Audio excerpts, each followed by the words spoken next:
nobody's working at the Home Depot because everything went to plan. Okay, let's just put it like that. All right, I'm not saying I worked there, but I will say I've experience with the place, almost 2.5 to 3 years. Not necessarily as an employee. Who knows what I do for a living? But yeah, living. Listen to me talk. But here's the thing: shit doesn't always go to plan. You'd be surprised how many college degrees are floating around the Home Depot. Does the job require a college degree? No, it doesn't. Then why do they have it? Because shit doesn't always go to plan. All right, maybe on the flip side, you did your career, got retired, but you're tired of sitting at home staring at your wife. She's fucking annoying. You need something to do, right? You can't just rot. They didn't get billionaire rich. They're not buying islands. They don't have enough money to vacation every single day. So they decide to get a job. There's, stuff happens. Stuff happens. And the point is, not everything goes according to plan. Now, there are people that work in retail who maybe start at a young age and decide, hey, I'm going to stick with this. Perhaps it was a plan. But 99% of the time, it wasn't. It just wasn't. There's a lot of ex-truck drivers, right? A lot of ex-actual labor tradesmen, electricians, plumbers. Not as many as there used to be. But, it's one of those things where you look around and you see a bunch of lives that, what's the word? What can I say here? That went off the rails at some point. They went off the rails. Okay, so if you do find yourself at a store like that, have a little bit of perspective, a little bit of sympathy, a little bit of. Now, I'm not saying you gotta pretend it's like charity or something, like, oh, these poor people. No, they're still getting paid. All right, everyone signed up for it. It's a job, right? But have some common sense. Don't be a dick. In other words, and that's pretty much it. This podcast is coming in really late. By the time I upload it, since my phone is slow as shit, it might even be like 9 o'clock or something. It's hey, sometimes stuff doesn't go according to plan.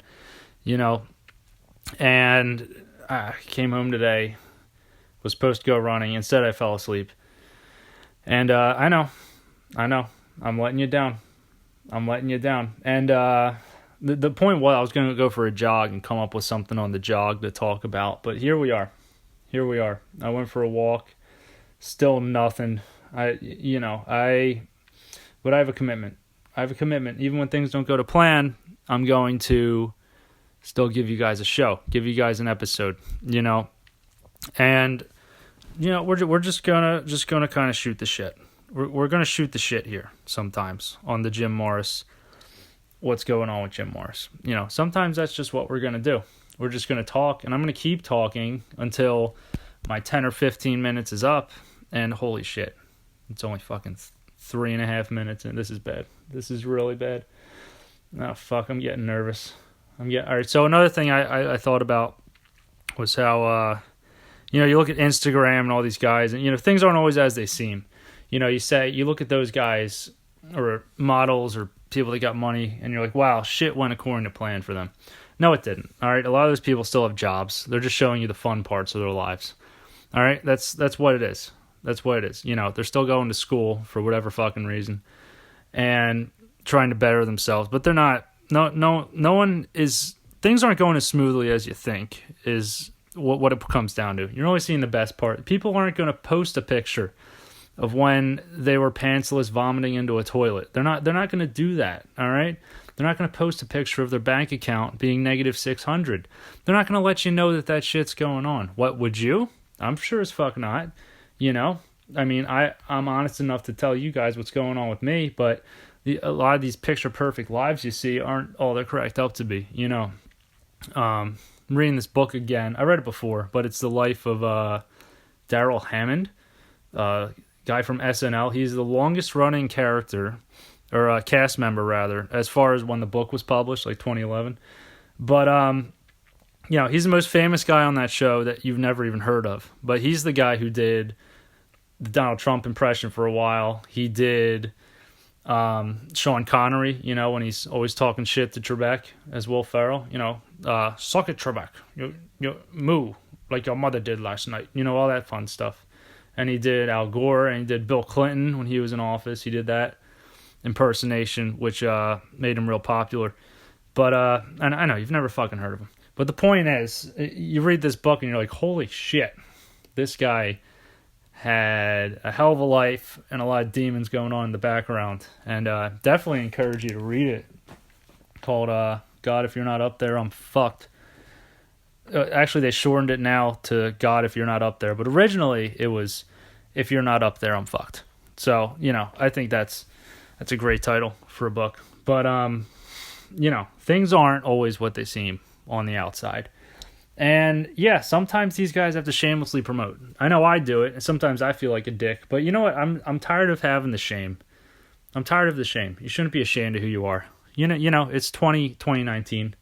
I think if people can chop off their penises and grow boobs because they feel like, women, they're men that feel like women, and vice versa, you can grow a penis and get rid of your titties, then I can be confident with who I really am on the inside. And that's a shameless promoter and entertainer, So yeah, I'm going to be throwing hashtags on videos on Instagram. I'm going to be posting it on my Facebook every day if there's a new episode. What's the worst that could happen? You fucking scroll by it. Come on, you're not gonna get that annoyed. It's not like I'm shit posting you. I'm not posting like a ton of crap. I mean, literally, that's probably the only post I make all day. Right? Is that my video's up? You know what I mean? And yeah, you just gotta get out there. Just gotta get out. That's what we do. All right, that's what we do. I know what you're saying. You're like, oh, who the fuck? Who's this guy think he is? He must think he's some hot shit. But you gotta promote. You gotta promote. All right. If you don't fucking like it, just scroll on by. All right. I know you guys don't like smashing the like button. That's fine. That's fine. Maybe there's one person that does. All right. So if you got a podcast show, if you got YouTube videos, if you're trying to do anything, social media or media based, entertainment based, you got to kind of be a prick. You got to kind of be a douche for a little bit. Sorry. That's the way it is. But, if you want people to listen, that's what's going to happen. I mean, not that anyone's really listening to this shit, but over time, maybe they will. And I can get that self-satisfaction of views, of likes, and, all the stuff that comes with that, which is essentially nothing.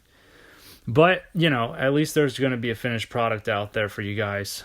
And, we're just going to keep swinging. Just keep on swinging. I feel like this episode is probably a little too much like the previous one, so I'm going to write some ideas down for tomorrow. I think it's going to be Wednesday, hopefully exercise, and this week it's going through. We're plowing through this episode here. I almost said plowing ahead, but that's Bill Burr's thing. Speaking of Bill Burr, I saw him live many years ago when he was putting out the Plowing Ahead special. I think that's what he ended up calling it. That's what the ticket said. Phenomenal. Dude's a rock star. Saw him in Baltimore. That's it. It wasn't that far of a drive. Saw him over there. That was great. Not that why would you give a shit? You don't give a shit. But the point is, things don't always go to plan. Sometimes they do. Sometimes they don't. But you just got to accept it. And, adapt and overcome. Adapt and overcome. That's what has to happen. And if I had a dime for everything I did that didn't go to plan, then I'd be a very rich guy. And instead, this podcast would be about how to make money. Instead of me just giving you one episode about it, it would be all financial income. That's what it all would be. And, shit just don't go to plan. Or a lot of the times it doesn't go to plan. A lot of people say, don't have a plan B, because you got to really be serious about plan A. People, have a plan B. Please have a plan B. Okay? I mean, you don't want to be homeless because you wanted to be a singer who doesn't know how to sing. All right, please have a plan B, people. All right, now, you want to go really hard on plan A, which is, the dream of dreams. But the plan B is at least have some sort of semblance of it. It's not going to be ringing in your head all day, but you got to think about, well, what if everything, what if the shit hits the fan? What if the shit hits the fan? That's what you need to really consider, because when it does and you don't have a backup or even money saved up, you end up living at your mom's, making a podcast that nobody listens to. So, if you want to make God laugh, tell him you have a plan. Obviously, right? Famous, I don't know who said it, but I like saying it and repeating it. I know I've heard it. Everyone's heard it. If you want to make God laugh, tell him you have a plan. However, if you want to make him look at you like a respectable human being, tell him you have 3 plans, right? Tell him you're working on a bunch of stuff. He can't fuck it all up. He can't. I mean, God's pretty amazing, but he's not going to ruin it all at once. You got to get a lot of stuff going for yourself. So, and having a plan B in life, even if it is working at Home Depot, which, again, I'm going to clarify, I am not saying employs me. I am not saying that. But, you can't end up homeless in a Sears box, especially when you have children and a wife and mouths to feed. You can't. So, you got to take your life kind of seriously. You got to grow up, not 100% seriously, nobody likes a prick, but you got to, sometimes you got to grow up a little and write some shit down. I know everyone thinks they have plans, but a goal is something you actually write down. Now, I'm not saying that I actually have goals written down, but it sounds like a good idea, and maybe you should try it. Because when you don't have a plan, you end up with a podcast episode that's just all over the place that nobody wants to listen to. That's what happens.